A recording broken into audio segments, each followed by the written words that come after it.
Bonjour à vous, merci d'écouter ce que je voudrais vous dire à propos de ce que j'appelle ici les métamorphoses du corps ignoble. Ignoble car situé sous la taille, c'est-à-dire dans la moitié basse de notre anatomie, dans cette moitié qui est considérée comme dégradante de notre corps. Sur le corps humain, la taille est une zone importante, ne serait-ce que parce qu'elle divise le corps de façon symbolique en deux parties. Le haut, généralement chargé de positivité et de noblesse, et le bas, au contraire, chargé de négativité et de bassesse. Zone frontière entre le noble et l'ignoble, la taille est pourvue d'un détail anatomique relativement dérisoire et en apparence tout à fait innocent. Le nombril, notre toute première cicatrice. Il ne faut pas se fier aux apparences, car ce nombril, au premier abord insignifiant, possède en réalité dans certaines sociétés un potentiel érotique très fort. C'est le cas en Afrique du Nord et au Proche-Orient, où il est notamment mis en valeur lors des célèbres danses du ventre, qui étaient à l'origine des danses de fertilité. Aux États-Unis, la censure applicable aux films tournés à Hollywood a stipulé pendant plus de 30 ans, entre 1934 et 1966, que des nombrils nus ne devaient en principe pas être montrés à l'écran. Si ce code de pudeur visait en priorité les nombrils féminins, même Tarzan se devait de l'exhiber le moins possible, ce qui l'obligeait à porter un pagne taille haute. Depuis les années 1990, sous l'influence des clips vidéo de certaines chanteuses, le nombril s'exhibe fièrement chez les jeunes filles et les piercings au nombril deviennent très populaires dans notre société. Hier, on essayait de ressembler à Britney Spears ou à Madonna, aujourd'hui à Jessica Alba ou à Beyoncé. On trouve ça beau, c'est très mode, et puis ça emmerde un petit peu les parents, et donc rien que pour ça, arborer un piercing au nombril est fort tentant. Les organes sexuels masculins peuvent être le lieu de très nombreuses mutilations différentes. Rien que dans notre société occidentale, même si elles sont très peu fréquentes, on peut en compter une dizaine, effectuées généralement pour des raisons sexuelles, esthétiques ou sadomasochistes. Je me contenterai ici d'évoquer les principales mutilations observables dans le monde. L'infibulation, qui consiste à tirer le prépuce par-dessus le gland et à le transpercer pour y placer un anneau, est une mutilation assez rare aujourd'hui. L'anneau ainsi placé empêchant l'érection, l'infibulation était notamment pratiquée pendant l'Antiquité sur les athlètes grecs qui participaient aux Jeux olympiques afin qu'ils conservent toute leur force pour le sport. La castration consiste en l'ablation des testicules.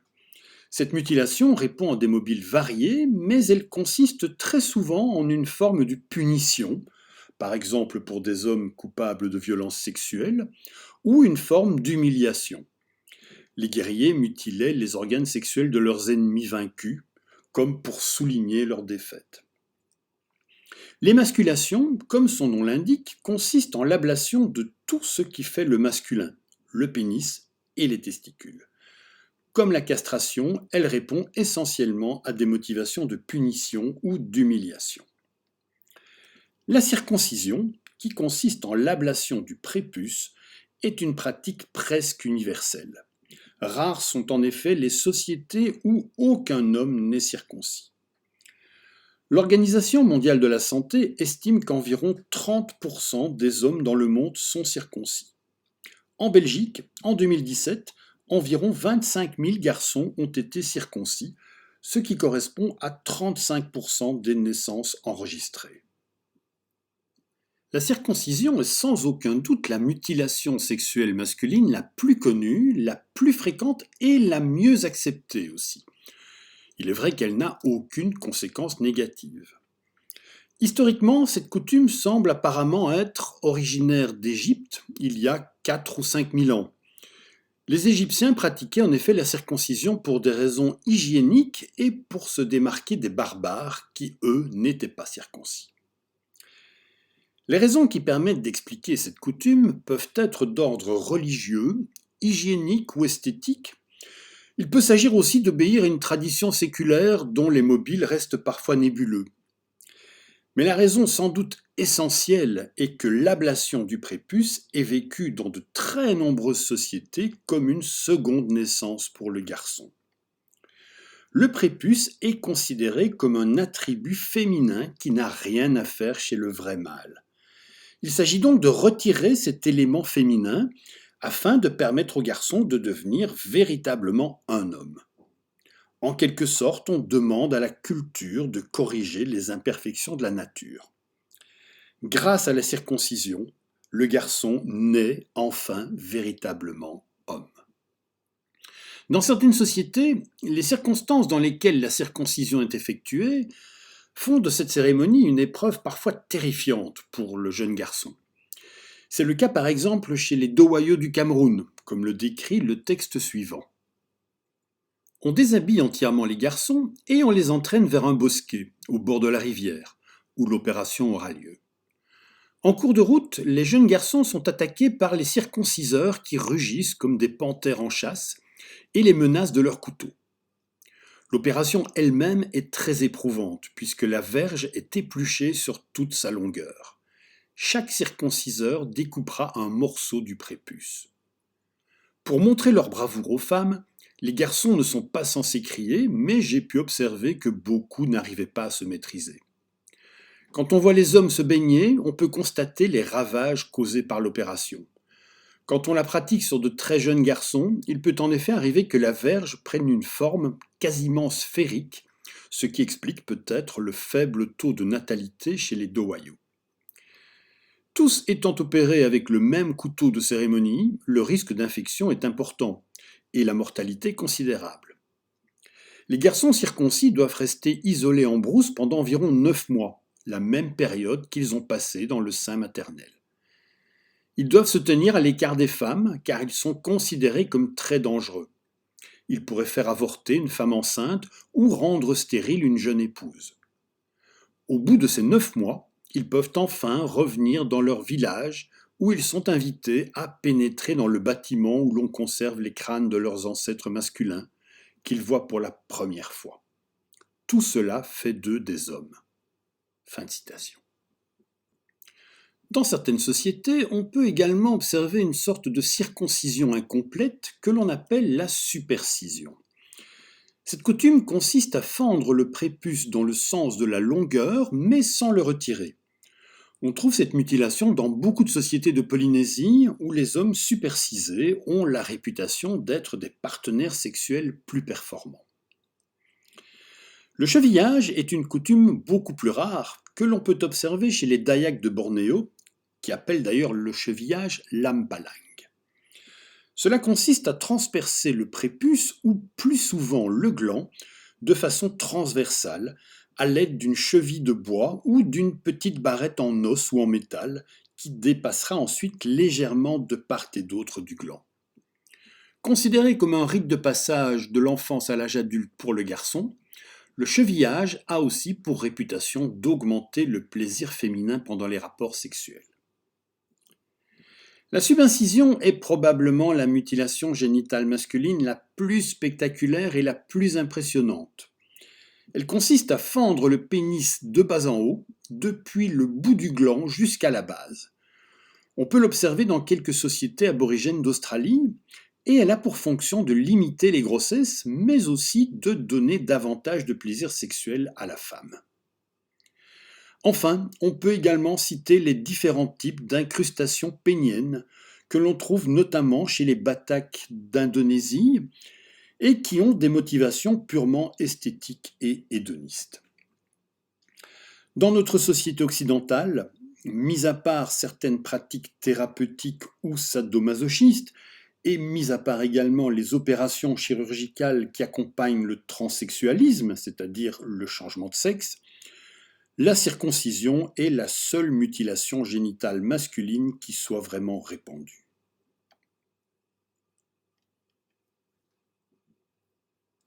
Si les mutilations génitales masculines sont dans l'ensemble soit peu fréquentes, soit sans grandes conséquences sur la santé de ceux qui les ont subies, il n'en va pas de même avec les mutilations génitales féminines.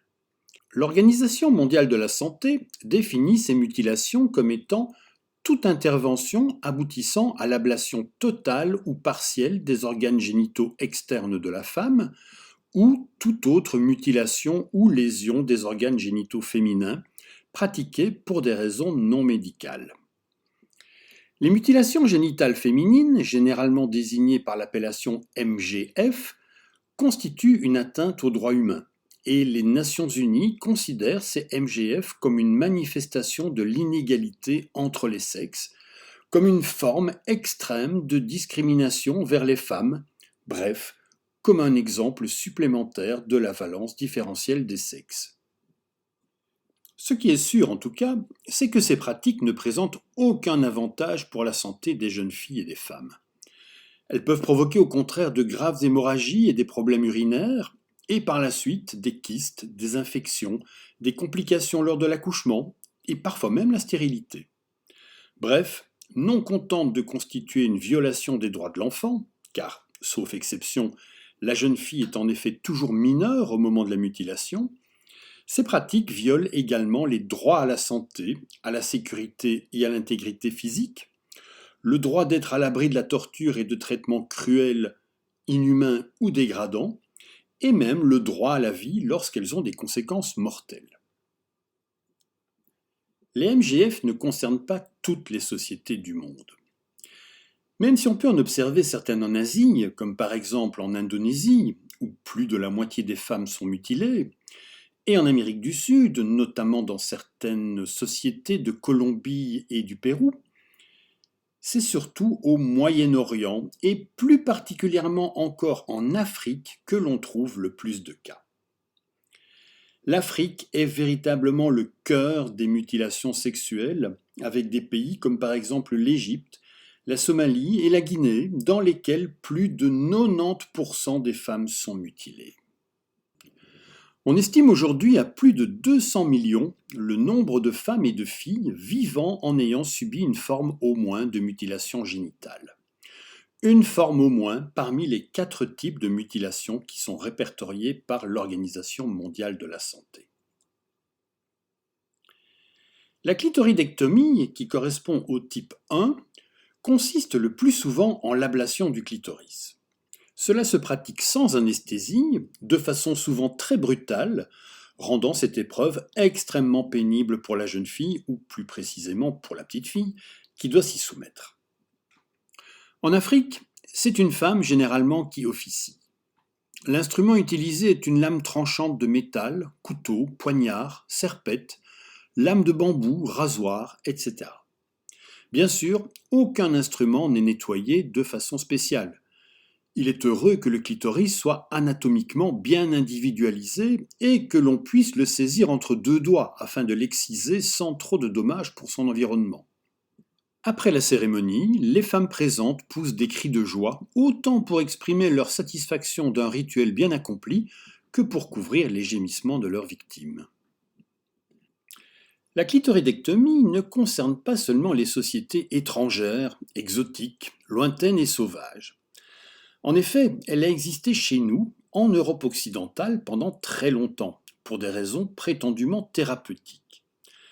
Par exemple, jusqu'en 1948, de nombreux médecins européens et nord-américains recommandent l'ablation du clitoris comme traitement de l'hystérie, de la masturbation, de l'épilepsie, de la nymphomanie et même du vice du lesbianisme. C'était évidemment il y a plus de 70 ans. Mais de façon générale, les mutilations génitales féminines en Europe n'appartiennent pas au passé. Des cliniques privées proposent aujourd'hui, en Belgique et ailleurs, des opérations de chirurgie esthétique intime pour remodeler les organes génitaux. Raccourcissement des petites lèvres, excision du prépuce du clitoris, etc. Dans le cas de la chirurgie cosmétique intime, ce sont les femmes, et parfois même de très jeunes femmes, qui font la démarche, guidées par l'image que la société leur a imposée d'un sexe jugé idéal. L'excision, qui correspond au type 2, est pratiquée aujourd'hui dans de très nombreuses sociétés d'Afrique de l'Est, d'Afrique de l'Ouest, du Moyen-Orient et d'Asie du Sud-Est. Différentes raisons sont invoquées pour tenter de justifier cette torture effroyable qu'on inflige pourtant à des fillettes de plus en plus jeunes. Parmi ces raisons, on peut citer le respect de la coutume ou de la tradition. On a toujours fait comme ça, nos mères, nos grands-mères. L'éducation, ça fait partie de la préparation normale et habituelle de la jeune fille à l'âge adulte, au mariage et à la douleur de l'enfantement. On peut citer l'intégration sociale, car une femme non excisée peut se voir exclue de son groupe. On peut citer le mariage. En effet, une femme non excisée ne trouvera pas de mari. On peut citer la préservation de la virginité, de la chasteté ou de la fidélité, car une femme non excisée est plus portée sur le sexe et est donc moins sérieuse et incapable de résister aux tentations illicites. On peut citer la séduction, un sexe non excisé est laid, la pureté, une femme non excisée est impure, ou même la fécondité. Dans tous les cas, on se soumet à la force de la superstition. Quelle que soit la raison invoquée, il s'agit finalement toujours de féminiser la femme, mais aussi surtout de contrôler sa sexualité et de la réduire à sa fonction procréatrice. En définitive, l'excision est un moyen pour l'homme de maintenir sa supériorité sociale et sexuelle sur la femme. C'est là la raison profonde de ces mutilations, et c'est pour ça qu'elles se poursuivent. L'excision est donc une forme d'oppression sexuelle dont la femme est la victime. Et il est vrai qu'il faut insister fortement sur un point essentiel. En définitive, si les filles sont mutilées, c'est évidemment parce que les hommes l'exigent. Contrairement à ce qui est souvent affirmé, il n'existe pas de relation directe entre la religion et les mutilations sexuelles. Cela dit, force est de reconnaître que si l'excision est pratiquée par des communautés chrétiennes et juives, ce sont surtout des communautés musulmanes qui la pratiquent. Pourtant, l'excision n'est nullement prescrite par le Coran, ce qui n'empêche pas certaines populations de la pratiquer en étant persuadées qu'elle a un fondement religieux et que l'islam la recommande expressément. Les mutilations génitales, quelles qu'elles soient, ont un impact considérable sur la santé des femmes qui les subissent, tant sur le plan physique que psychologique et sexuel. En plus des douleurs indescriptibles liées à l'opération, qui se déroule sans anesthésie et le plus souvent sur des fillettes âgées de 5 à 12 ans, l'excision interdit tout plaisir physique aux femmes qui l'ont subie. Elle rend l'accouchement plus difficile et incroyablement douloureux, en plus de provoquer quantité de cystites, hémorragies, tumeurs, kystes, lésions accidentelles des organes voisins, fistules et infections diverses. Conséquence des flux migratoires, l'excision concerne aujourd'hui l'Europe et la Belgique, puisqu'elle est aussi réalisée au sein même de certaines familles immigrées, vivant notamment dans notre pays ou dans les pays avoisinants. La Belgique s'est dotée en 2001 d'une loi spécifique qui punit les mutilations génitales féminines, considérant ainsi qu'il s'agit officiellement d'un véritable fléau qu'il s'agit d'endiguer. Mais malgré cela, en juillet 2018, la Belgique totalise officiellement plus de 17 000 femmes excisées, tandis que plus de 8 000 fillettes courent le risque d'être prochainement mutilées. Dans d'autres pays, la protection des petites filles est en principe prise en compte sur le plan civil. Si le risque de mutilation est sérieusement établi, le procureur du roi peut demander au juge de la jeunesse de prendre des mesures spécifiques pour protéger une petite fille à l'encontre de sa propre famille. Par exemple, la retirer de son milieu familial et la confier à des tiers, ou encore lui interdire de quitter le territoire. Il s'agit là de mesures extrêmes aux conséquences souvent très lourdes, car les parents ne sont pas forcément de mauvais parents, et la séparation peut être d'autant plus douloureuse qu'elle est difficile à comprendre, tant pour les parents que pour l'enfant. L'infibulation, qui correspond au type 3, consiste en l'ablation du clitoris, des petites lèvres et des grandes lèvres. L'opération effectuée, on laisse simplement un étroit passage pour l'écoulement de l'urine et du sang des règles. L'infibulation est surtout pratiquée en Afrique de l'Est, notamment en Éthiopie, au Soudan, en Érythrée, en Somalie et à Djibouti.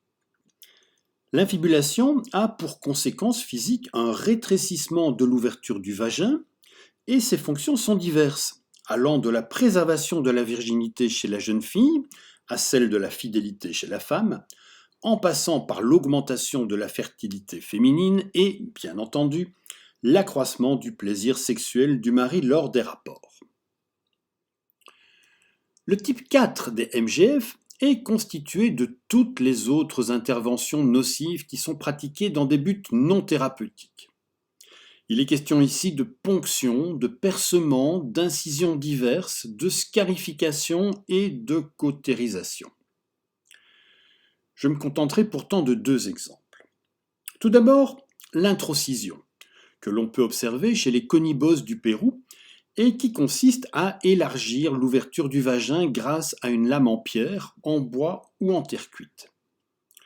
Dans cette société, il est de coutume qu'une jeune femme soit mariée avec un homme souvent plus âgé dès qu'elle a ses premières règles. C'est souvent à la veille du mariage que l'introcision est réalisée, afin de permettre au mari de pénétrer sa toute jeune épouse plus facilement lors de la nuit de noces. Et puis, il y a une deuxième mutilation que je voudrais évoquer, c'est la macronymphie, qui consiste, comme son nom l'indique, en l'allongement des lèvres vaginales. La macronymphie est assez rare, puisqu'on ne l'observe que dans quelques rares sociétés, mais elle est à la fois célèbre et spectaculaire. À l'origine de cette déformation, il semblerait qu'on trouve une anomalie physiologique caractéristique à certaines femmes de la société Khoisan, que nous appelons également Otanto. Il s'agit d'une hypertrophie naturelle des petites lèvres vaginales qui auraient tendance à s'allonger après chacune des grossesses. Cette hypertrophie est nommée parfois voile de pudeur, tablier génital ou encore tablier érotique. Si l'élongation des lèvres vaginales a bien une origine naturelle, il semble que de nombreuses femmes de cette société Khoisan d'Afrique du Sud aient accentué cette déformation de manière artificielle. Pour ces femmes, le tablier au tantôt, le voile de pudeur, n'était pas exclusivement regardé comme une marque de beauté, mais aussi et surtout comme un des attributs essentiels d'une femme pleinement développée. Terminons ce petit panorama non exhaustif de ce qu'on peut faire subir aux organes génitaux féminins en revenant dans notre société occidentale et en citant le piercing génital, qui est généralement pratiqué sur le capuchon du clitoris ou sur les petites ou les grandes lèvres, piercing génital qui reste une pratique assez confidentielle et qui est effectuée pour des raisons essentiellement esthétiques, sexuelles ou masochistes. La déformation des pieds des Chinoises est incontestablement une mutilation très célèbre. Cette coutume, qui consistait à bander les pieds des petites filles, fut pratiquée en Chine à partir du Xe siècle jusqu'au début du XXe siècle. Elle a concerné d'abord les classes sociales élevées, favorisées, avant de s'étendre progressivement à d'autres couches sociales. Pour tenter d'expliquer cette coutume a priori étrange, il faut commencer par rappeler que les pieds ont un statut sexuel très fort en Chine, et qu'ils constituent donc un élément essentiel dans la liste des attributs d'une belle chinoise. Plus même, les pieds sont devenus le symbole de la féminité et le centre le plus puissant de son sex appeal.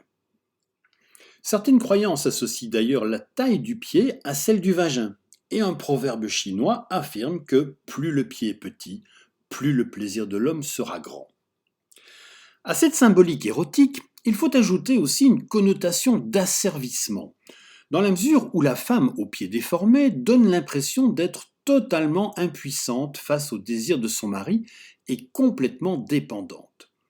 Pour se déplacer sans tomber, elle doit se faire aider, se servir d'une canne ou s'appuyer le long des murs. Bref, la chinoise était à peu près incapable de marcher normalement et extrêmement limitée dans ses activités physiques, ce qui correspondait bien à l'effet recherché. Non seulement elle avait des petits pieds qui la rendaient belle et sensuelle, mais elle était littéralement dans l'incapacité physique de s'éloigner de son mari. De plus, elle affichait ainsi le statut social enviable du couple, puisqu'elle était de toute évidence incapable de tout travail manuel. Pour obtenir ce résultat, Le procédé utilisé consistait généralement dans le fait de bander les pieds d'une petite fille de 5 ou 6 ans pendant une période de 2 ou 3 ans pour qu'ils approchent au plus près de la taille jugée idéale et appelée le lotus d'or, 7 à 8 cm. Après avoir baigné les pieds dans de l'eau chaude, les orteils, à l'exception du gros orteil, étaient pliés contre la plante du pied pour réduire sa longueur et donner au pied une forme ressemblant à celle du bouton d'une fleur de lotus. Le pied était ensuite placé dans une chaussure pointue, de plus en plus petite au fil des semaines. Outre les souffrances que cela provoquait, les fractures, volontaires ou accidentelles, étaient fréquentes. Et il arrivait même que les orteils, privés d'une grande partie de l'irrigation nécessaire, se nécrosent jusqu'à parfois devoir être amputés, ce qui n'était jamais une mauvaise nouvelle puisque cela permettait d'obtenir un pied encore plus petit. Si la déformation des pieds est une coutume rarissime qui semble se confiner à la Chine traditionnelle entre le Xe et le XXe siècle, le fétichisme du pied hante également notre société occidentale. L'étroite relation entre le pied et l'érotisme se retrouve un peu partout et pendant longtemps, le haut talon a été considéré comme un artifice du démon, une échasse sensuelle. Et si les Chinois mettent en relation la petitesse du pied et l'intensité du plaisir sexuel, ils ne sont assurément pas les seuls. Dans de nombreuses cultures, on trouve des récits qui relient la dimension du pied à celle du vagin. Dorénavant, nous ne regarderons plus jamais Cendrillon de la même manière.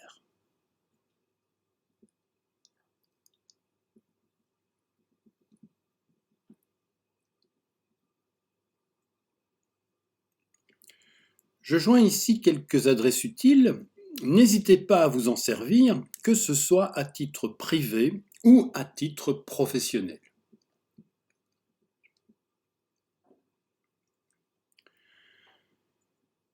Je vous remercie d'avoir écouté ce podcast et je vous invite, si vous en avez le temps, la curiosité ou l'envie, à prolonger quelque peu votre réflexion ou tout simplement vous distraire un petit peu en cliquant sur les quelques liens que je propose ici.